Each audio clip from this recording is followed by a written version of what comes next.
ایک ہے اللہ کا حق اور ایک ہے مخلوق کا حق. مخلوق میں جانوروں کے بھی حقوق ہیں اور انسانوں کے بھی. تو جانور کے حق کی زیادہ ویلیو ہے یا انسان کی؟ بولو بھائی, انسان کی.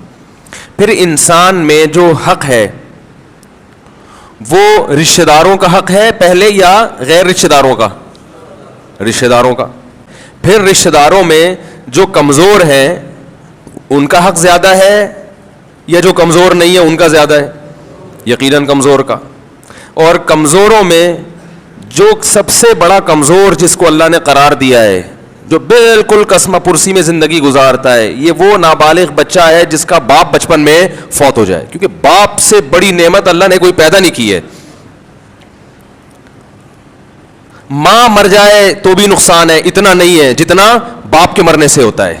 ماں سے محبت یقیناً زیادہ ملتی ہے, مگر جو سہارا ملتا ہے نا بچے کو, تربیت, سہارا, اس کی ایجوکیشن اور یہ ہر چیز, اس کی حفاظت, باپ کو پتا ہے کہ بچے پر کہاں کہاں سے نظریاتی حملہ ہو سکتا ہے, کہاں کہاں سے خراب ہو سکتا ہے یہ, اور خاص طور پر اگر وہ بیٹی ہے تو کہاں سے اس کی عزت کو خطرہ ہو سکتا ہے, اس کو کوئی بیوقوف بنا سکتا ہے. تو یہ محافظ اللہ نے کس کو بنایا؟ باپ. اس لیے کہتے ہیں نیچرل گارجن جو ہے نا وہ باپ ہے. تبھی اسلام میں بیوی بیوی میں علیحدگی ہو جائے تو عورت بچپن میں تو باپ بچوں کو پال سکتی ہے, جب بچپنا ختم ہو تو شرن پھر وہ باپ کے پاس آتے ہیں. آج کل ہماری عدالتوں میں اس پر بھی عمل نہیں ہوتا. فقہا نے یہاں تک لکھا ہے کہ لڑکا جب 7 سال کا ہو جائے تو باپ کو لازمی دیا جائے گا, اگر وہ لینے کے لیے تیار نہ ہو تو بھی دیا جائے گا, اس کو رکھنا پڑے گا اس کو, کیونکہ بچے کا فائدہ باپ کے پاس رہنے میں زیادہ ہے, ماں کے پاس رہنے میں زیادہ نہیں ہے. ماں سے ملتا رہے گا وہ یقیناً, لیکن رہے گا کس کے پاس؟ اور عجیب بات ہے, جب تک گورے فطرت پہ تھے, برطانیہ کا جو لا تھا جو پاکستان میں چلتا رہا ایک طویل عرصے, اس میں بھی یہ لکھا ہوا تھا کہ میاں بیوی میں جب علیحدگی ہو جائے گی تو نیچرل گارجن بچوں کا باپ رہے گا. سمجھ میں آ رہی ہے بات؟ اور اسلام میں بھی ایسا ہی ہے. وَعَلَى الْمَوْلُودِ لَهُ رِزْقُهُنَّ, اللہ فرماتے ہیں کہ جس کے لیے بچہ جنا گیا ہے اس پر لازم ہے کہ اس عورت کا خرچہ بھی اٹھائے, بچے کا بھی. تو اللہ کے الفاظ کیا ہیں؟ جس کے لیے بچہ جنا گیا, یعنی باپ کو اللہ نے تعبیر کیسے کہ اس کے لیے جنا گیا ہے. تو آج کل بہت مسئلہ خراب ہوتا ہے, لوگ ماؤں پہ ترس کھا کے کہتے ہیں نہیں بچہ ماں کے پاس رہے گا, بچپن میں رہے گا, کیونکہ بچپن میں اس کو تربیت کی اور حفاظت کی اتنی ضرورت نہیں ہے, اس کو ماں کی ممتا کی ضرورت زیادہ ہے. تو علماء نے بیان کیا ہے 7 سال کا لڑکا 7 سال تک ماں کے پاس, اور لڑکی 9 سال تک. 9 سال کے بعد لڑکی کس کے پاس آئے گی؟ باپ کے پاس. اور لڑکا 7 سال کے بعد کس کے پاس آئے گا؟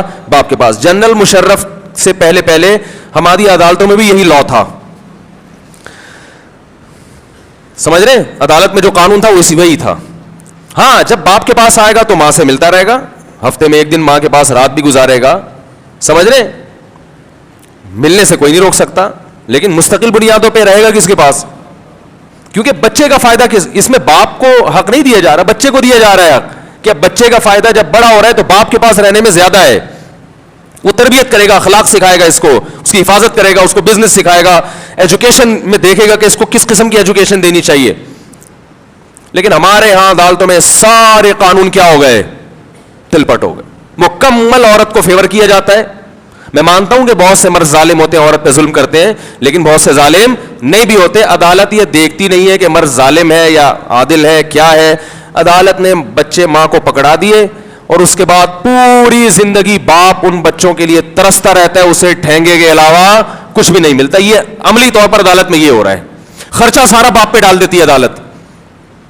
حتیٰ کہ عدالت میں جو ملاقات ہوتی ہے نا, اس میں بچوں کو لانے لے جانے کا خرچہ بھی باپ کے ذمے, خرچہ مکمل باپ کے ذمے, ان کی اسکولنگ بھی, یونیورسٹی کا خرچہ باپ کے ذمے, لیکن کس اسکول میں پڑھیں گے یہ فیصلہ ماں کرے گی. عجیب بات ہے یا نہیں ہے؟ کولو کا بیل اس کو بنا دیا, اور بچوں کے فیوچر میں ٹانگ اڑانے کی اجازت باپ کو بالکل بھی نہیں ہے. یہ ہے ہمارے اسمبلی میں بیٹھے ہوئے لوگ جو قانون سازی کرتے ہیں. سمجھ رہے ہیں کہ نہیں؟ اس سے بغاوتیں پھیل رہی ہیں. پھر اب بہت سے لوگ میں نے دیکھے کہہ رہے عدالت نہیں جائیں گے, ہم نچائیں گے. اب بچے اگر باپ کے پاس ہے تو باپ کہتا ہے میں نچاؤں گا, کیونکہ مجھے پتا ہے عدالت میں گیا بچے میرے ہاتھ سے گئے, لہذا وہ بچوں کو لے کے کوئی پنجاب بھاگ رہا ہے, بیوی پھر پنجاب کی عدالت میں کیس کرے گی تو کراچی بھاگ کے آ جائے گا, تو آپ خود ایسے قانون بناتے ہو جس سے لوگوں کو ظلم پر مجبور کرتے ہو. اس کو پتا ہے کچھ بھی نہیں ملے گا مجھے ثواب کے علاوہ صبر کے. اور پھر بچہ جب ماں کے پاس رہتا ہے علیحدگی کے بعد, تو اکثر مائیں بچوں کو باپ کے خلاف ورغلا دیتی ہیں. ایسا اس کا ذہن بناتی ہے کہ بچے بڑے ہو کر بھی باپ کے پاس جانے کے لیے تیار نہیں ہوتے. میں نے خود وکیلوں سے یہ بات سنی ہے کہ بچہ اگر باپ کے پاس رہے تو اکثر وہ ماں کے خلاف نہیں ورغلاتا, وہ اپنے اختلافات بچوں کے سامنے ذکر نہیں کرتا. باپ کو اللہ نے ظرف دیا ہے.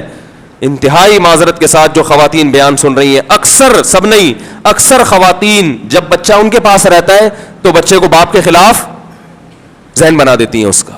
عدالتوں میں آپ وکیلوں سے پوچھیں, وکیل کہتے ہیں صبح شام یہ ہو رہا ہے. وہ صاف لفظوں میں بچے کہہ رہے ہوتے ہیں ہمارا باپ برا آدمی ہے. یہ کس نے سکھایا ان کو؟ یہ ماں سکھاتی ہے. تو اللہ کے قانون کو فالو کرو میرے بھائی.